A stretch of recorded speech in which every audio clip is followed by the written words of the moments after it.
Hi, and welcome again to another episode of Q&A Saturday. I'm Alison Beer of alisonbeer.com, where I work mainly with adults, helping them to live light-hearted, reignite their creativity, and learn to draw cartoons. The last few weeks I've been dealing with questions from DSA in West Africa, and today she asked about how to draw expressions. How, as a beginner, do you start to draw expressions? And today that's what I'm going to cover, the two very important features that you need to focus on, which will help you to figure out virtually any expression you need to draw for any character at all. So let's dive in and get started. So let's get going looking at how we create expressions for our cartoon faces. But first of all, let's take a look at the basics of the face. The face is pretty symmetrical. Although the eyes may be slightly different sizes, the nose tends to sit on this middle line, dividing the face if you're looking at it straight on. And then the eyes also sit on a middle line, partway between the chin and the top of the head. Then we need to look at the two important features, hint, it's not the ones that you can see here at the moment, which will help us to create virtually every expression that we need to. Once we've got the eyes and nose in place, we need to focus on the mouth and the eyebrows. That's right, mouth and brows are what really create the subtleties of expression. So let's have a look first at the mouth, because as you know, the mouth changes a lot depending on what's happening on people's face. So here we've got a variety of different mouths. We've got this downturned mouth and a very downturned mouth. Here we have the gritted teeth, the upturned smiley mouth, what I call the O mouth, and here the backward C mouth. And we can get a certain sense of the emotions which are portrayed by these mouths. But take a look what happens when you start adding eyebrows as well as the mouth. So the first set of brows that we're going to look at is what I call frowny brows. And frowny brows go down, down, down towards the nose and up, up, up on the outside. So frowny brows added to the various mouths we had before make quite a variety of different angry or aggressive expressions. And then some kind of, well, what would you call that? A wicked grin, perhaps? This one's surprised, but not in a good way. This one's letting out a bit of an angry yell. This one just a snarl. And this one angrier than this one. So you can see that having those brows in place makes a very different feel to just having the mouth. Then we've got what I call the more neutral or surprised looking brows.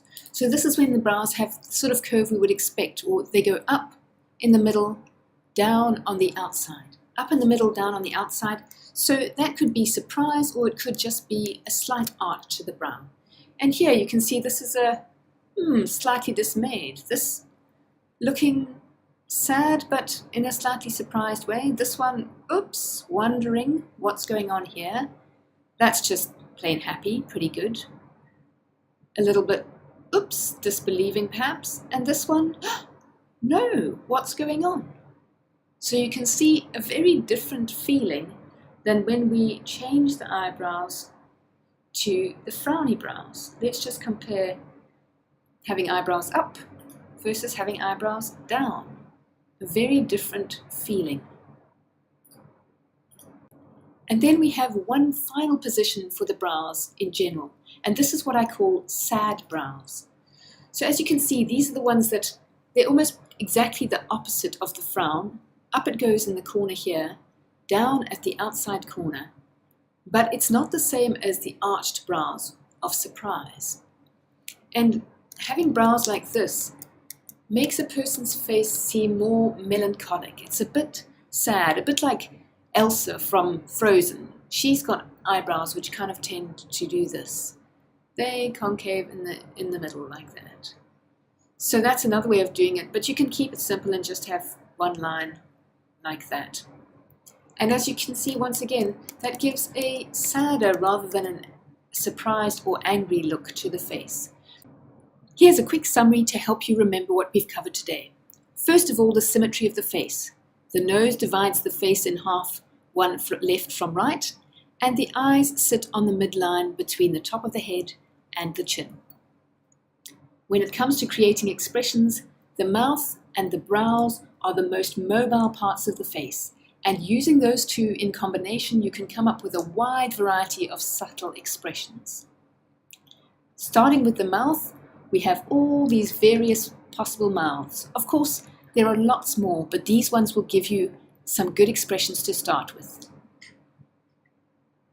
And once we get beyond the mouth, we need to look at the different brows.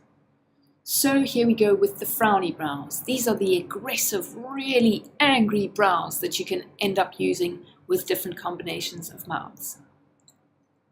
Then we have what I call the arched brows. These are more of the surprised ones, the absolute disbelief, I guess. And then finally, the Elsa sad brows.